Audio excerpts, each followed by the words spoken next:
To my cherished listeners, your support and connection mean the world to me. Thank you for embracing these stories with open hearts, allowing them to resonate and inspire. Your presence fuels my passion to share tales that capture the raw beauty of human experience.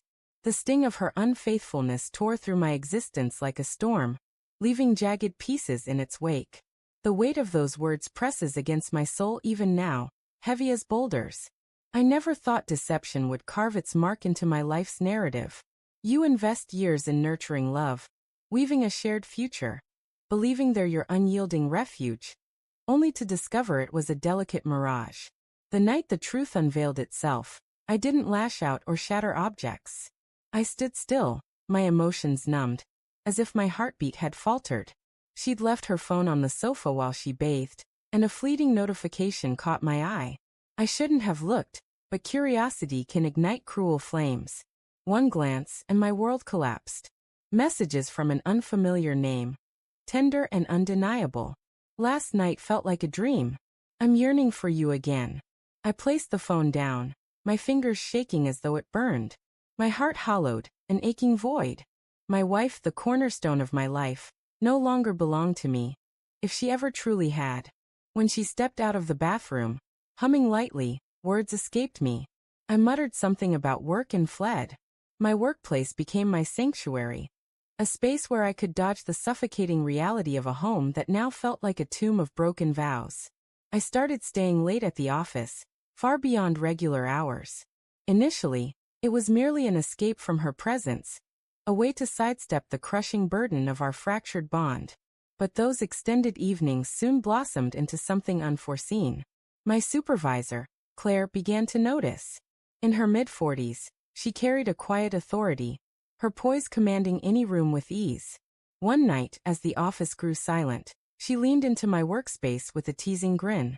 "Are you moving in here?" she quipped. I tried to dismiss it, citing looming deadlines, but her eyes held mine with knowing clarity. "You can't fool me," she said softly, her voice warm yet incisive. "I've seen enough to know this isn't just about reports." Her words struck a deep chord, unexpected and raw. I wanted to deflect, but instead, I exhaled a tired sigh. She didn't press further. "Come on," she invited. "Let's have coffee in my office." Her office after hours was a haven of calm. The city's lights spilled through the windows, casting a tranquil glow over the space. She poured coffee into 2 cups, passing one to me. For a time, we sat in companionable silence, the stillness soothing rather than oppressive. Then she asked, "Who broke your spirit?" The question unraveled my defenses. I shared the heart of it, not every fragment but enough. How I'd seen the messages. How, when I confronted my wife, she didn't bother to deny it, only stated she'd felt neglected for years and walked away, as if our promises were mere ink on paper.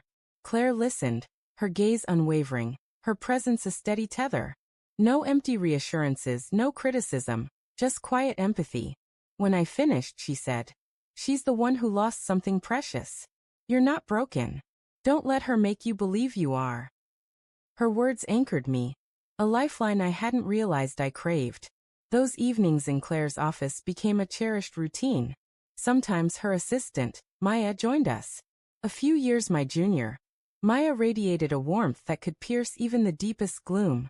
Together, they were a dynamic pair, Claire's incisive strength balanced by Maya's radiant lightness. One Friday, long after the office had emptied, we spread takeout across Claire's desk, the aroma of warm noodles filling the air. It felt surreal, my boss and her assistant, sharing laughter with me over steaming containers, the heaviness of my shattered marriage easing, if only briefly. "Stay with us," Maya said with a playful smile, snagging a piece of chicken, "and you'll never feel alone." Her words were light-hearted, but they rang with truth. At home, I'd been drowning in silence, lost in my own thoughts. Here with them I felt seen, vibrant, alive. Over the weeks, those nights softened boundaries. It was no longer about work. It was about rediscovering who I was. We exchanged tales, frustrations, and joy, but in the quiet moments, an unspoken tension simmered. One evening, after Maya had gone, Claire lingered, reclining in her chair, her eyes soft yet piercing. "You're different now," she said quietly. How? I asked. You're beginning to recognize your own value. Her words landed like a quiet epiphany. My wife had left me feeling like a shadow, but Claire and Maya, they brought me back into sharp relief. It wasn't love, not at first. It was something richer. Human, essential, authentic. Yet connection weaves its own spell. One night, Maya's fingers grazed mine as she passed me a document, her touch lingering a heartbeat too long. Another time, Claire's gaze locked with mine, crossing an invisible line from professional to something more. I won't dwell on every moment. Some crossed boundaries they shouldn't have. What matters is this.